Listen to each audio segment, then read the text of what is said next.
Hi, Vaani. Hello. Vaani, thank you so much for being here today.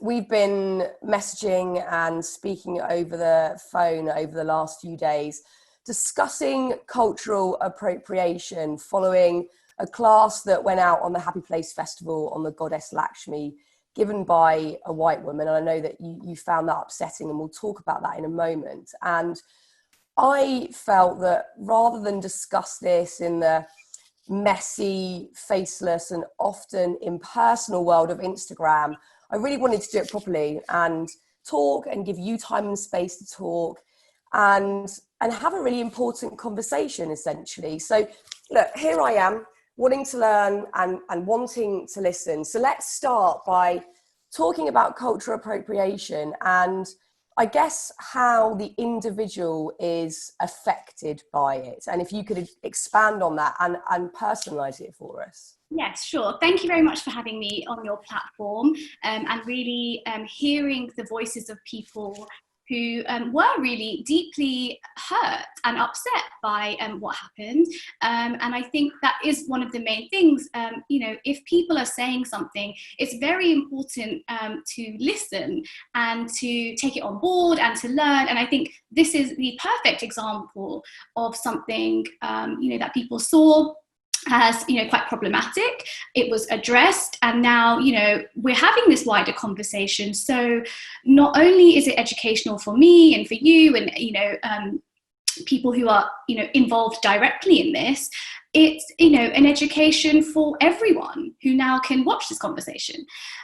So for me, personally, cultural appropriation is when you have someone who is coming from a typically privileged position, taking an idea, a concept, or a fashion trend or something, and turning it into something profitable for themselves without really acknowledging where it has come from. So this is quite a common thing that happens. It's not specific just to the wellness industry.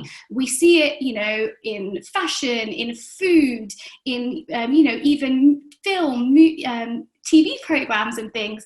So it really is something that needs to be addressed. I don't necessarily think cultural appropriation is always intentional. I don't believe that people go out there thinking, I really want to, exploit someone else. They just don't most of the time. And what happened with Happy Place Festival, the intentions are good. It's a platform for people to really help their mental health and really feel part of a community. So while the intentions of things may be good, we have to look at really what the impact is of that good intention for people.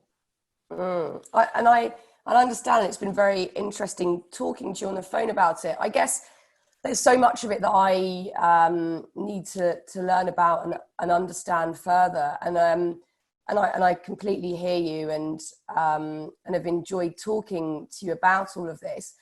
These are sorts of questions that are not going to be easy to ask necessarily. And, as I've said previously, with all sorts of things, because I had a really open chat with Kimberly Wilson, who's a psychologist and a nutritionist, about the wellness industry and hoping to help diversify it, which we've already been working on for a very long time at Happy Place anyway, and is something that we see as one of our main missions, is for that to be the case. But also, like everybody, during this time of learning, there'll be times where we get things wrong.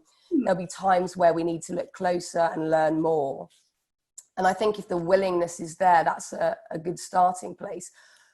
What does this mean for people that perhaps have had this as their life work, who perhaps are white or who haven't necessarily, weren't born in the place of origin of the thing they study or the practice that they teach?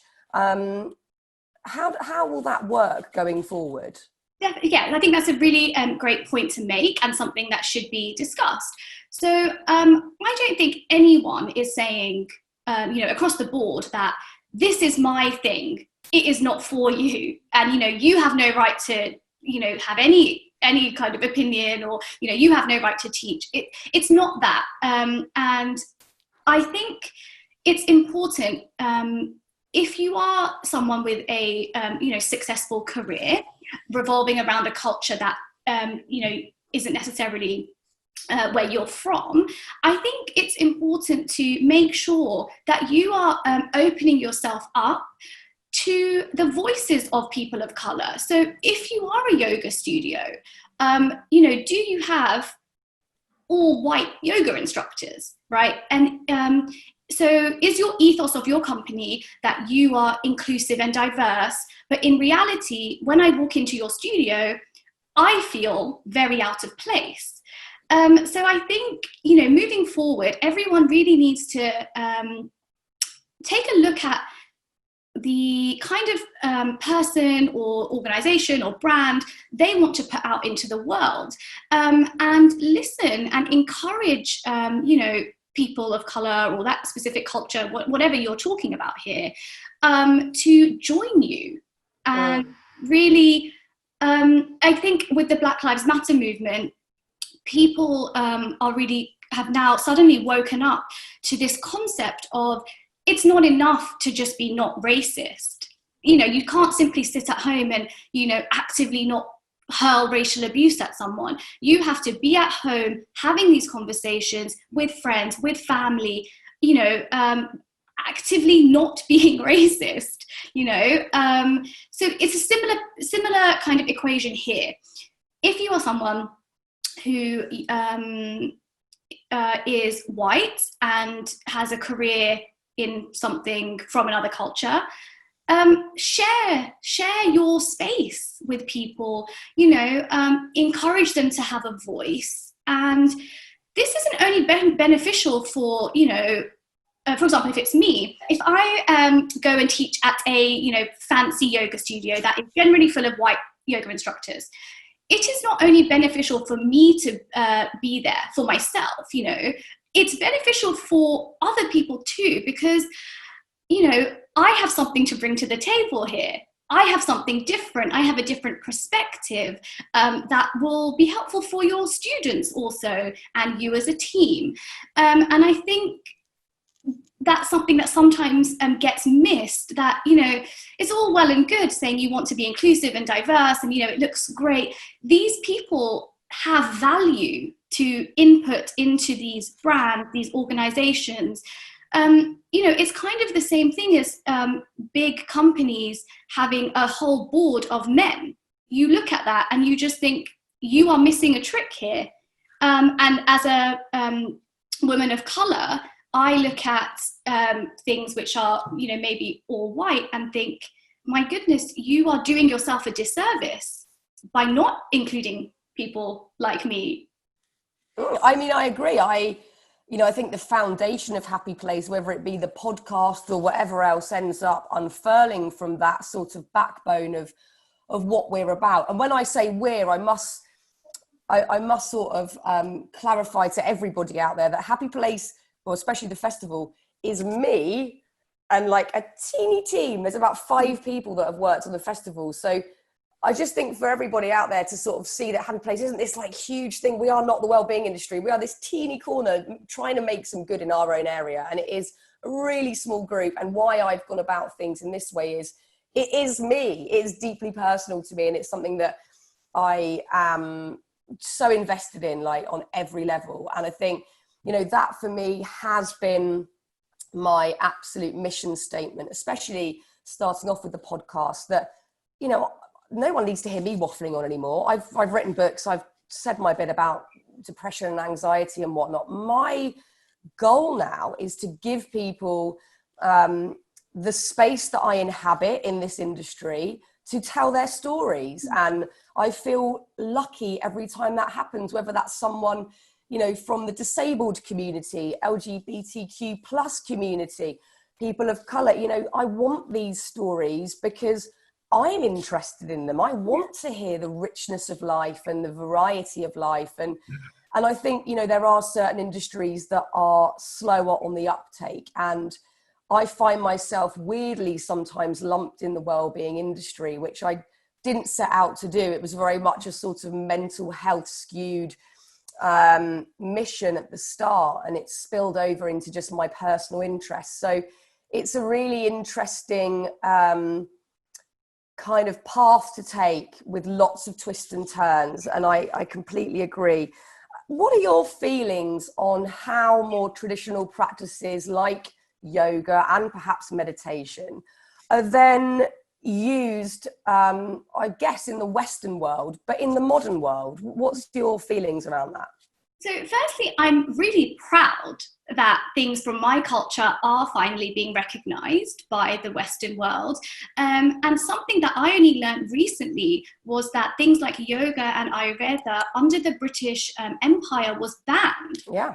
So, which is really such an interesting thing, because at one, time, not so long ago, the value of it was really reduced to nothing. It was essentially just, something that, those Indian people did. It was uncultured, it was uncivilized. And that's not only just with yoga, it was also with part of, in my home and my culture, is eating with your hands is a really is a big thing. You're traditionally not really eating Indian food with utensils.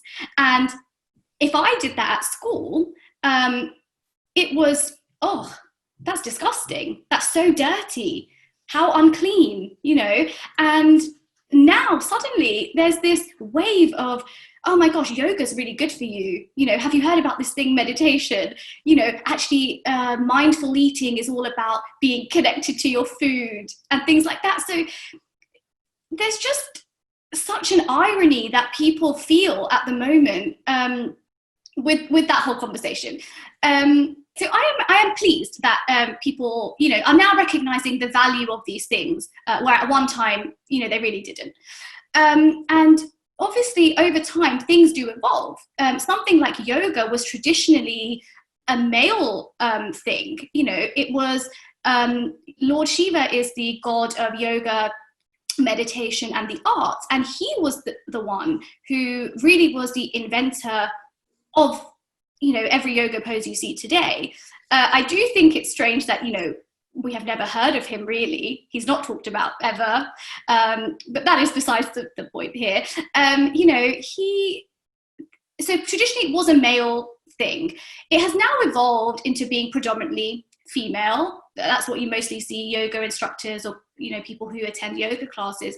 And I don't think there's anything wrong with that. I think it is natural for things to evolve, but I think we must be careful in addressing the history behind things. So again, if you are someone who is white practicing yoga, or white and discovering things about Indian culture, just make sure you know what you're talking about. Make sure you're having, setting aside time to look into the history, look up these Indian gods and goddesses.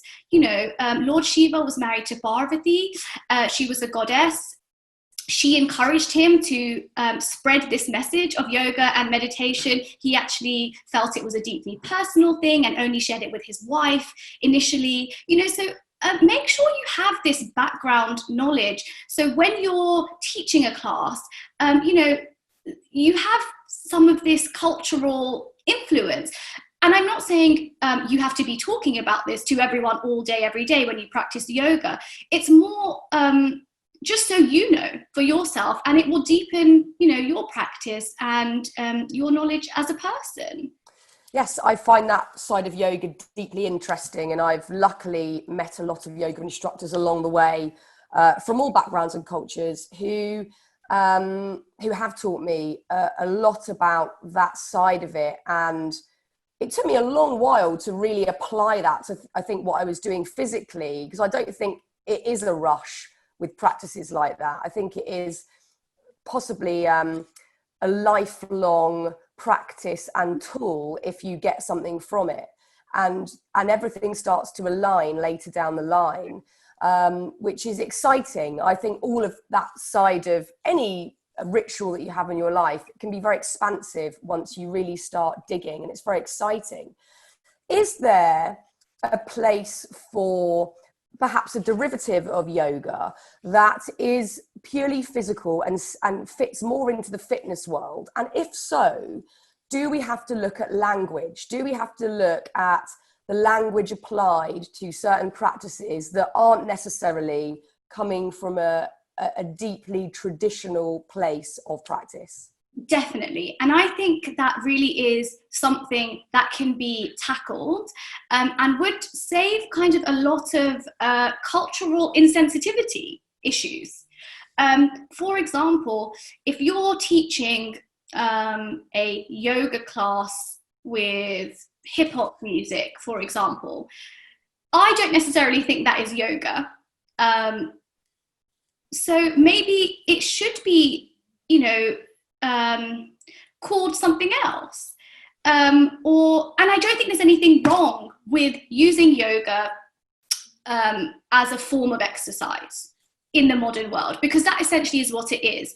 Traditionally, yoga was something that you did, to reach a higher state of consciousness.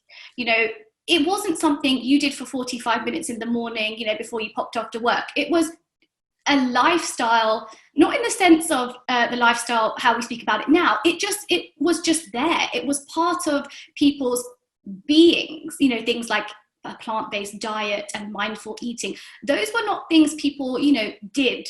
Like, they weren't, it wasn't really a thing. It was just part of their life, as a real way of life. So I think, yes, the mislabeling of things, be it in the wellness industry, or even something that really personally quite bothers me is bindis.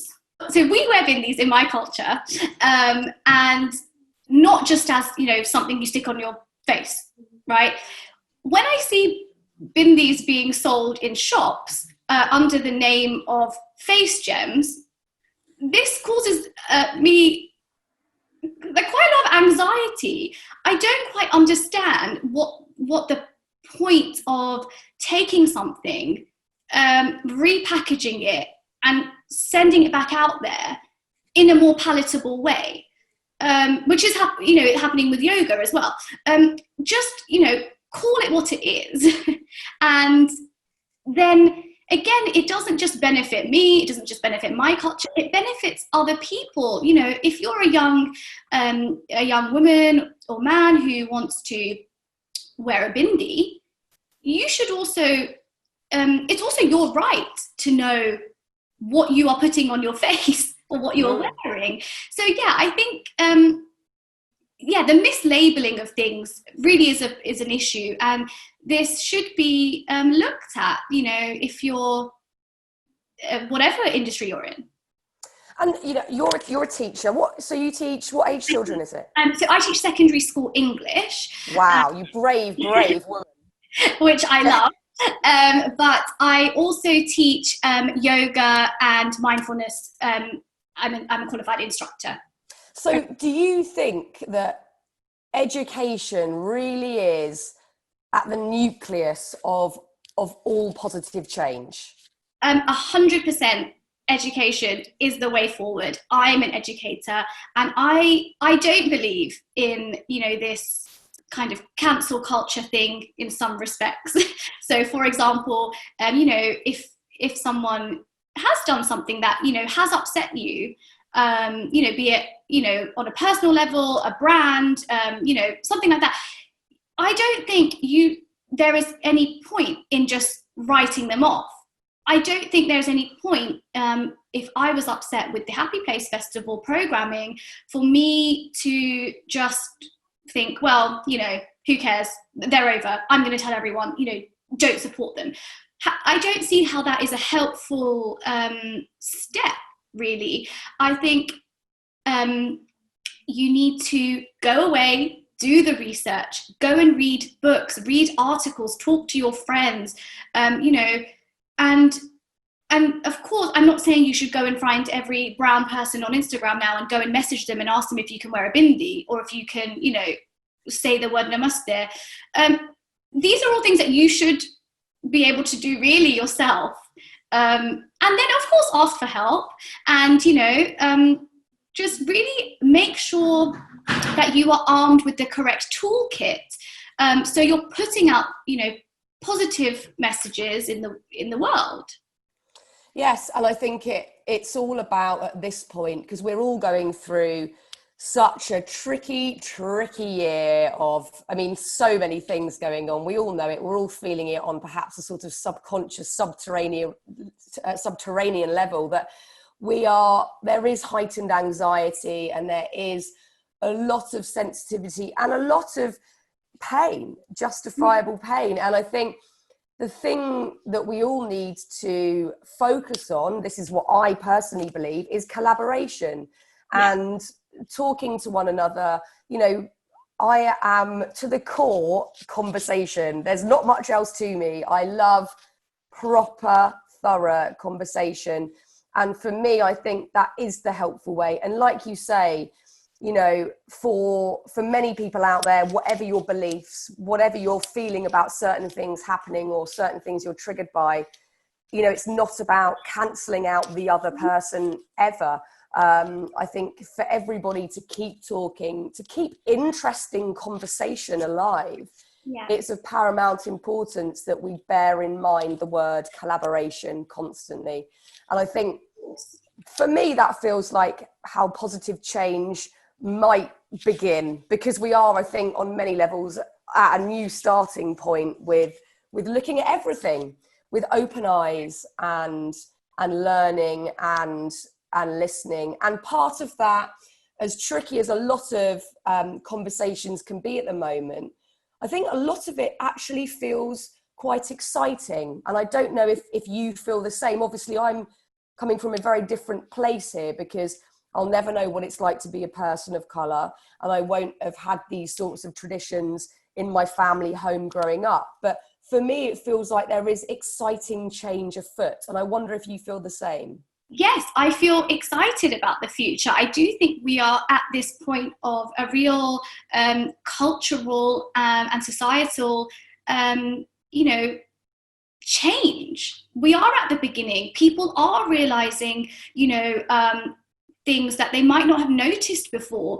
The terms emotional labor was never recognized before, you know, and things like, again, like being actively anti-racist wasn't really a concept that people ever had to dabble in, because they just thought, like, I'm not being racist, so I don't really see the issue here.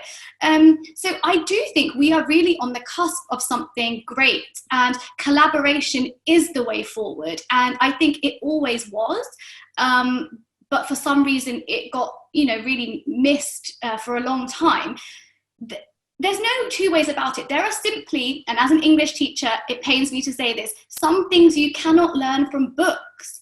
There are, you know, there's a reason why you want to go on holiday and not just stare at a picture, right? You want to be there. You want to feel and soak in all of that culture literally into your skin. You just want to feel things and touch things and learn from, you know, other people. So while you may be reading up on everything that you want to, and, you know, spending real vast amounts of time reading and trying to, you know, listen to other people, if you have not had something from a very young age being thrown at you from all angles, you always will have a different perspective. And I think the more voices you have, again, it is a benefit to society as a whole. And I really believe that it's not enough to just say, well, you know, we now think yoga's cool. We now think, you know,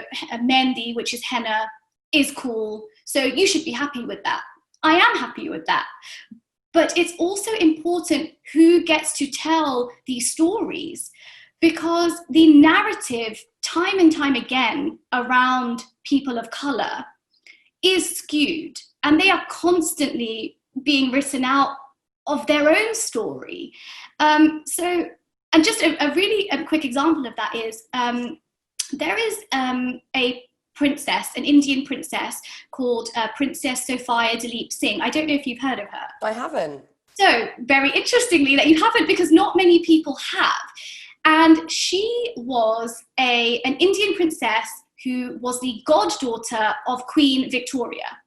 So, you know, kind of a big deal. Ooh. She lived in Hampton Court Palace.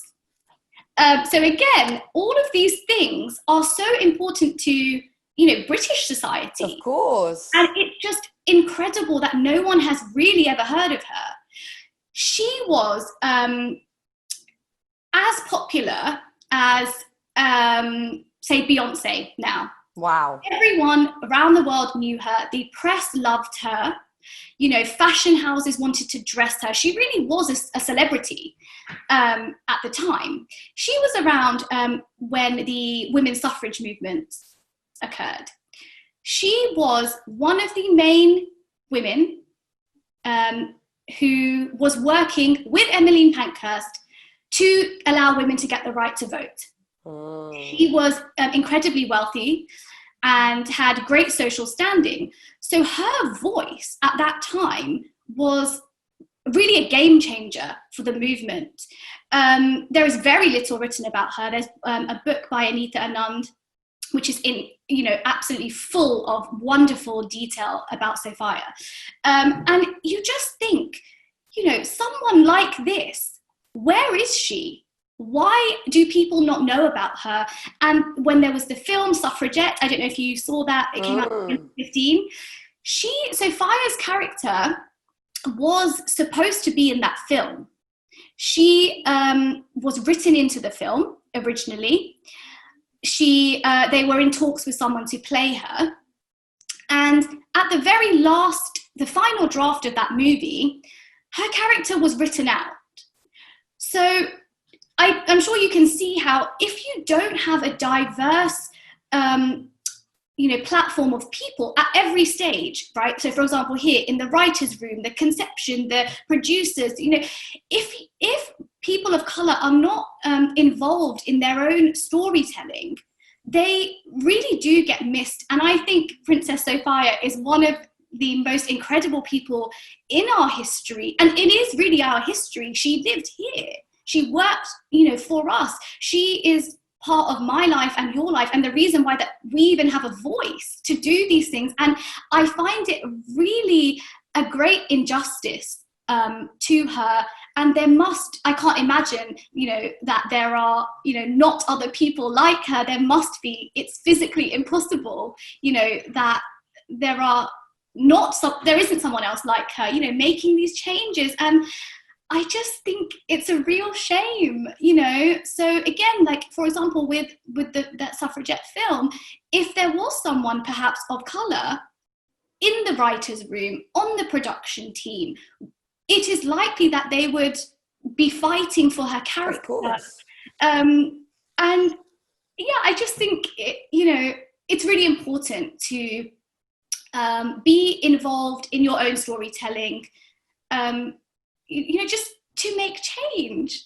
Yeah, and also for me, I'm a huge reader anyway, but I find the uncovering of stories about all cultures, because all cultures affect other cultures, it's all intertwined and there's an impact on everyone. I again find that exciting, you know, expansive and exciting. And again, everything is that expansion. It's eye-opening and it's understanding, and just knowing stuff feels really nice, to really feel like you know the history of what you're doing, the history of what you're dealing with. And I'm going to message you afterwards and get the name of that book, because I would love to read it. Behind me, it's incredible. I think it is one of my favorite books. She's amazing. This princess, like, it's just incredible. Anyway, she was close friends with Emmeline Pankhurst, actually, and there's a lot written about her, but yet Sophia's never mentioned, really. And because she was wealthy, she was a great financial contributor to the women's suffrage movement, but she also wanted to get out there. She led, on Black Friday, she was one of the women who was leading a group of other women, on to the march. And she really